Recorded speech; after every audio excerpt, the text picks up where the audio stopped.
I'm honestly just trying to wrap my brains around it all. I think there is so much happening. There's so much that we have only found out in the last 48 hours of however long it's been a little longer than that. But I think the most brilliant thing of this whole bit is that you and I can train our own language model using our computers, using our existing setup. And that has just blown my mind. So this is Vishru's transition into something called Alpaca. And Alpaca is another beautiful thing that is happening. It has come from the minds of people at Stanford. Now, what Alpaca is doing is, so Facebook or Meta, the company, which is Facebook basically, has publicly released LLaMA, Large Language Model Meta AI, which is a state-of-the-art foundational large language model designed to help researchers advance their work in this subfield of AI. It's a bunch of data. And what Stanford people have done is they have used Facebook's data, and using Facebook's data, they have asked ChatGPT to train itself better on Facebook's data, make it itself more efficient, and make itself cheaper. And somehow they have succeeded. So the cost cutting that was expected from ChatGPT over the next decade has been done today by Alpaca. And it has been done on GPT 3.5, but at that point, GPT 4 was not out.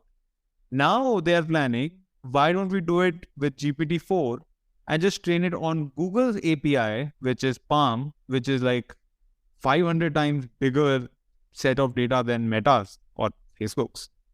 And you can just run it at your home. They say it is supposed to be free. It is only for research, only for educational purposes. It states in ChatGPT's model as well as in Meta's model that do not use it for commercial purposes. But once everybody has it in their homes, does anybody really, care? Just for credibility's sake, Alpaca is being done by Stanford. So it's not some random person claiming this. This is Stanford University. So I think we can be pretty rest assured in the fact that it is going to work. It is genius to ask AI to train itself using newer model to be more efficient because, humans might not be capable enough of doing this fast enough. Do it All now. this is open source. You can do it on your computer today. It is available. Stanford have released the Git repository on their website. You can just open the GitHub repository on your computer, download it, branch it, do whatever you want. There's detailed instructions on how to run it. It just takes about 35 GB of space. And $100. Just make sure you have that amount of space. That and $100, and you have GPT 3.5 running natively on your computer, where you can alter it. You can train it with a different model, different data, higher data, train it with GPT 4.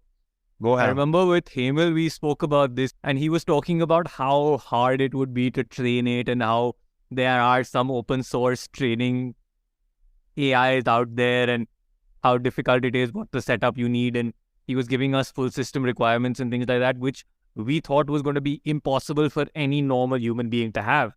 And here we go, 2.5 months later.